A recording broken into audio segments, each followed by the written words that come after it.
बिस्मिल्लाहिर्रहमानिर्रहीम, अस्सलाम वालेकुम। उम्मीद है आप सब लोग खैरियत से होंगे। अब मैं इतना ज़्यादा टाइम नहीं लूँगा आप लोगों का, बस सिर्फ इतना बताना चाहूँगा इंग्लिश की इम्पोर्टेंस के हवाले से, और सिर्फ अंग्रेज़ी ज़बान नहीं बल्कि किसी भी ज़बान को कैसे सीखा जाता है आसानी से। देखिए, अंग्रेज़ी ज़बान सीखना इसीलिए ज़रूरी है क्योंकि जब आप इंग्लिश लैंग्वेज सीखोगे तो तब आपके लिए ढेर सारी ऐसी चीज़ें हैं आपके मकसद के दरमियान जो के लिए आपके लिए ईजी बन जाती है। फॉर एग्ज़ाम्पल, इंटरनेट से वो सीखना हुआ, गूगल से सीखना हुआ, इंटरनेट पे किसी आर्टिकल को पढ़ के उससे सीखना हुआ, कि किसी किताब को पढ़ के उससे सीखना हुआ। तो ये डिफरेंट चीज़ें हैं आपकी ज़िंदगी में जो कि आपके लिए आसान बन जाती है एक ज़बान सीखने से। तो अंग्रेज़ी ज़बान सीखना इसीलिए ज़रूरी है क्योंकि जब आप इंग्लिश सीखोगे तो आप अपने मुल्क का जो पैगाम है वो पूरी दुनिया में पहुंचा सकोगे, क्योंकि अंग्रेज़ी ज़बान पूरी दुनिया में बोली जाती है और समझी जाती है। और जब आप अंग्रेज़ी ज़बान सीखोगे तो आप इस काबिल हो सकोगे कि आप बाकी के जो लोग हैं इंटरनेशनली उनके साथ कांटेक्ट कैसे करें और उनके साथ रब्ता कैसे करें और उनके साथ कॉम्पीट कैसे करें। इन चीज़ों में आपको बहुत ज़्यादा आसानी होगी। और अब ये बताना चाहूँगा आपको कि कैसे एक ज़बान को आप आसानी से सीख सकते हो। देखिए, एक ज़बान के अंदर, सर ठीक बात है, एक ज़बान के अंदर 4 मॉड्यूल्स होते हैं। लिसनिंग होती है, स्पीकिंग होती है, राइटिंग होती है, रीडिंग होती है। जितना ज़्यादा लिसनिंग आप करोगे so it is automatically connected with speaking. जितना ज़्यादा सुनोगे उतना ज़्यादा बोलोगे, और जितना ज़्यादा रीड करोगे उतना ज़्यादा लिखोगे। तो कोशिश करो कि जब आप घर से यहाँ पर आते हो तो रास्ते में हेडफोन्स लगा के CNN या BBC लाइव या कोई एक ऐसी टॉक शो या कोई ऐसी डिबेट जो कि अंग्रेज़ी की हो, उसको लगा के हेडफोन्स में उसको सुना करो। उसमें क्या होगा, आप डिफरेंट वोकैबुलरी सीखोगे, आप डिफरेंट वोकैबुलरीज के एंटोनिम्स और उसके सिनोनिम्स और उस चीज़ के हवाले से कि वो किस सेंटेंस में इस्तेमाल किया जाता है, किस फॉर्म में इस्तेमाल किया जाता है, या किस जो है टेंस है उसमें इस्तेमाल किया जाता है, उस चीज़ों को सीखने में आपकी मदद होगी। तो जितना ज़्यादा आप सुनोगे उतनी ज़्यादा आपकी प्रोनाउंसिएशन, आपका जो अंदाज़ है, वे ऑफ स्पीकिंग है, और आपकी जो वोकैबुलरीज है वो बिल्ड होगी। जितना ज़्यादा रीड करोगे तो उतनी ही आपकी राइटिंग जो है इम्प्रूव होगी। तो कोशिश करो ज़्यादा से ज़्यादा सुना करो, लिसनिंग ज़्यादा से ज़्यादा किया करो, फिर रीडिंग ज़्यादा से ज़्यादा किया करो, फिर उसको राइट भी किया करो। फॉर एग्जांपल, यहाँ पे आप आए, टीचर ने आपको एक्टिविटी शीट में कोई चीज़ सिखा दी, घर जाओ, जो चीज़ आपसे सीखी है अपने अल्फाज में उसको लिखना शुरू करो। क्या मदद होगा, एक आपकी राइटिंग इंप्रूव होगी, दूसरा वो चीज़ हमेशा हमेशा के लिए आपके दिमाग में बैठ जाती है। अंग्रेज़ी का एक लफ्ज़ आपने सीखा, कुछ नया आपने सीखा, तो आप दूसरों को भी सिखाया करो। खुद भी अंग्रेज़ी सीख रहे हो तो अपने साथ साथ दूसरों को भी सिखाया करो। जो मकसद आपका खुद है उसमें आपके साथ जो और लोग उस मकसद को फॉलो करें उसको भी साथ उठाया करो। तो जो चीज़ आप खुद सीख रहे हो वो दूसरों को भी सिखाओ। अंग्रेज़ी का एक नया लफ्ज़ आपने सीखा, डिवास्टेड सीखा या डिस्ट्रॉयड सीखा, कुछ ऐसा कोई कॉन्स्टेंटिनोपल नया लफ्ज़ सीखा, तो वो दूसरों को भी सिखाओ ताकि आपके साथ साथ बाकी के लोग भी इम्प्रूव होकर आगे बढ़ सकें, अपनी ज़िंदगी के चैलेंजेस को सही तरीके से वो लोग सॉल्व कर सकें। अंग्रेज़ी ज़बान इसलिए ना सीखो ताकि आप अपनी ज़बान से, अपनी प्रोनाउंसिएशन से और लोगों को इम्प्रेस करो, बल्कि इसलिए सीखो ताकि आप इल्म को हासिल कर सको ज़्यादा से ज़्यादा, क्योंकि जितनी भी बड़ी बड़ी लाइब्रेरीज हैं इंटरनेशनली वो अंग्रेज़ी में है। और देखिए, इंग्लिश सीखना हम सब के लिए अभी इस वक्त के लिए इसलिए ज़रूरी है क्योंकि हमारा जो सिस्टम है ओवरऑल वो अंग्रेज़ी ज़बान में। हम स्कूल जाते हैं तो घर में पश्तो बोलते हैं, स्कूल में फिर उर्दू बोलते हैं, एग्ज़ाम्स फिर हम इंग्लिश में देते हैं। तो ढेर सारी ऐसी चीज़ें हैं जो कि इंग्लिश रिक्वायर्ड होती है जिसके लिए, तो उसके लिए अंग्रेज़ी ज़बान सीखना बहुत ज़रूरी है। तो अपनी लिसनिंग के ऊपर काम करो, अपनी स्पीकिंग के ऊपर काम करो, और कोशिश करो कि इस ज़बान के साथ अपना इंटरेस्ट पैदा करो, क्योंकि आप तब तक एक चीज़ नहीं सीख पाओगे जब तक आपका उसमें पर्सनल इंटरेस्ट ना होगा। टीचर आएंगे, वो आपको पढ़ाएंगे, बल्कि वो एक इंस्ट्रक्टर है। अंग्रेज़ी ज़बान का टीचर एक टीचर नहीं कहलाता बल्कि एक इंस्ट्रक्टर कहलाता है, जो कि आपको इंस्ट्रक्ट करता है कि आपने एक चीज़ को कैसे सीखना होगा और उसको अपनी डेली ज़िंदगी में कैसे इस्तेमाल करना होगा। सो ही इज़ एन इंस्ट्रक्टर।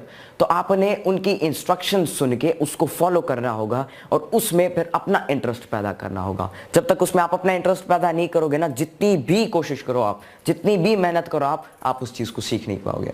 जो लफ्ज़ आप सीखते हो कोशिश करो कि उसको बार बार रिवाइज किया करो, कोशिश करो उसको बार बार दोहराया करो, कोशिश करो कि आप यहाँ के लेक्चर देते हो तो उसमें भी उस लफ्ज़ का इस्तेमाल किया करो। क्यों?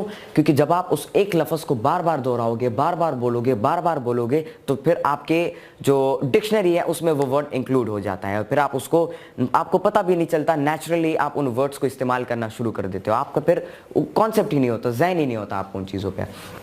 और कोशिश करो कि यहाँ पर जब प्रेजेंटेशन, जो जनरल डिस्कशन डे होता है, उसमें जो प्रेजेंटेशन आप देते हो, ज़्यादा वोकैबुलरीज का इस्तेमाल उसमें करो, ज़्यादा अल्फाज का इस्तेमाल उसमें करो, और फिर उन अल्फाज को समझाया भी करो लोगों को। जो चीज़ सीखते हो उसको समझाया भी करो, ताकि सामने वाले की जो कॉन्सेप्ट्स होती हैं वो भी क्लियर हो जाए, ना कि वो एक कन्फ्यूजन में पड़ जाए। यहाँ पे जब स्पीकिंग डे आता है तो इसमें शर्माया मत करो, इसमें डरा मत करो, बल्कि डट के जब भी आप यहाँ पे आते हो ये डाइस के सामने, तो डाइस के सामने खड़े होकर लंबी सी सांस लो 2 दफा, फिर डायरेक्टली शुरू करो। क्योंकि जब आप लंबी सी सांस लोगे तो आपके जिस्म में हर एक ऑर्गन, दिल तेज धड़कता है, डरते हो, वो ऑर्गन नॉर्मल चला जाता है। जितनी भी ऑर्गन्स होते हैं, आपका दिमाग होता है, वो आपको बार बार याद दिलाता है, यार लेक्चर है, ये वाला हंसेगा, वो मेरे पीछे हंसेगा, लोग क्या सोचेंगे, ये चीज़ें सारी नॉर्मल हो जाती हैं। फिर यहाँ पे जब आप आते हो 5 से 10 सेकेंड का डर होता है, और जब आप उस 5 से 10 सेकंड के साथ आप लड़ते हो तो बाकी की जो पूरी जिंदगी है फिर आप उसमें कामयाब हो जाते हो। तो जब भी आप यहाँ पे आते हो तो कोशिश किया करो कि गलत होते हो उर्दू में कन्वर्ट किया करो। किसी चीज में गलत हो गए, टीचर आपके साथ है, उनसे पूछ लिया करो। ये यहाँ पे कोई एग्जाम नहीं है। हम जब आप अंग्रेजी सीखोगे तो इसका मतलब ये नहीं है कि आप कामयाब हो गए। अंग्रेजी ना भी सीखो तो भी आप जिंदगी में कामयाब हो सकते हो। तो यहाँ पर आप आते हो, कोई गलत होते हो तो ये कोई बहुत बड़ी बात नहीं है, गलती सबसे होती है। मैंने भी गलत बोलकर, मैंने भी अल्फाज को आगे पीछे करके पूरी अंग्रेजी जबान सीखी है। तो जब आप अल्फाज को गलत बोलोगे लेकिन बोलोगे तो फिर आपकी फ्लुएंसी बन जाती है उस ज़बान में, और फिर आप फ्लुएंटली उस ज़बान को सीखना, फ्लुएंटली उस ज़बान को जो स्पीकिंग है, जो बोलना है, जो स्पीकिंग मॉड्यूल है, उसको आप करना शुरू कर देते हो। तो अपनी लिसनिंग को इम्प्रूव करें और सबसे ज़्यादा अपनी रीडिंग, इन 2 मॉड्यूल्स के ऊपर आप ज़्यादातर काम करें। बहुत बहुत शुक्रिया।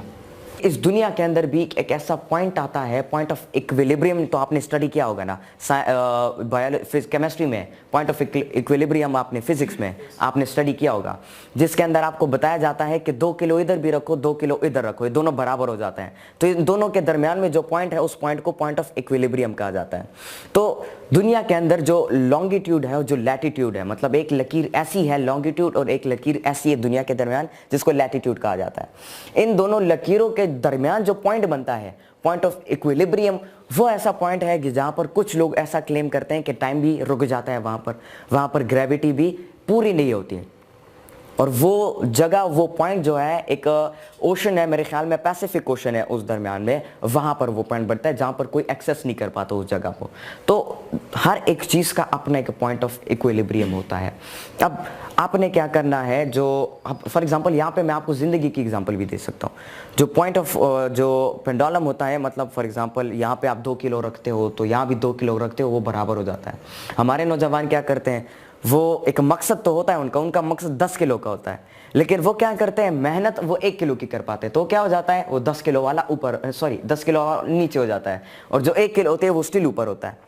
तो वो इतनी मेहनत नहीं करते कि जितना बड़ा उनका मकसद होता है। तो जो मकसद है आपका, यहाँ पर आप अंग्रेजी सीखने आए हो, राइट? तो अंग्रेजी फॉर एग्जाम्पल एक 5 किलो है, तो जो दूसरा साइड है यहाँ पर 0 किलो है। तो अपना इंटरेस्ट पैदा करना शुरू करो, अपने आप के ऊपर काम करना शुरू करो, और अपनी जो स्टडीज़ है उसको इम्प्रूव करना शुरू करो। जिस तरीके से आप सीखते हो, जो माहौल है आपका, उसको इम्प्रूव करना शुरू करते हो, मेहनत करते हो, तो ये पॉइंट धीरे धीरे ऐसे जाएगा, ऐसे जाएगा, ऐसे जाएगा, ऐसे जाएगा, एक वक्त आएगा ऐसे भी हो जाएगा। मतलब अंग्रेजी आपको इस तरह आती होगी जिस तरह आप लोग कहेंगे कि ये नेटिव जो है इंग्लिश स्पीकर है।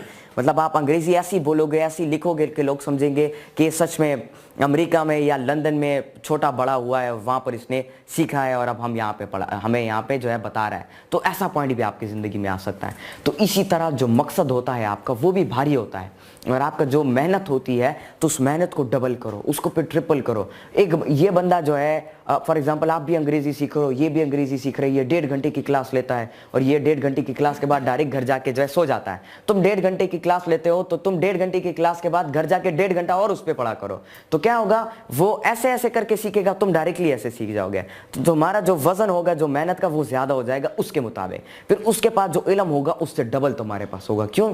क्योंकि उसने सिर्फ सीखा था, लेकिन तुमने सीख के उसको ऑब्जर्व करके उसको इंप्लीमेंट किया अपने आप के अंदर, उस पर प्रैक्टिस करना शुरू की, उसको और लोगों को भी सिखाया। तो उसके मुताबिक आपका जो इल्म है, आपके जो सीखने का तरीका है, और आपके पास जो जिस तरीके से आपने सीखा, वो आपका जो है भारी पड़ जाता है, और फिर इससे ज़्यादा एक्सपेंसिव आप बनते हो। फिर लोग आपको ज़्यादा तरजीह देते हैं कि ये बंदा है, इससे अंग्रेजी जाके सीखो। होता है ना, स्कूल्स में या कॉलेजेस में होता है ना, यहाँ पुराने प्रोफेसर है, आगे प्रोफेसर ललाट छो, उस प्रोफेसर से सीखो, ये इंस्टीट्यूशन है वो इंस्टीट्यूशन जाके सीखो। आपको भी इस इंस्टीट्यूशन का नाम भी आपने कहीं से सुना होगा, कहीं बोर्ड पर देखा होगा, किसी से सुना होगा कि ये इदारा है, ये बहुत ज़बरदस्त है, यहाँ पे जाके अंग्रेजी सीखो। तो उस बंदे को देखकर, उसकी अंग्रेजी को देखकर आप यहाँ पर आ गए, ना कि काबिलियत देखकर, उसके पीछे उसकी मेहनत देखकर आप यहाँ पे नहीं आए हो।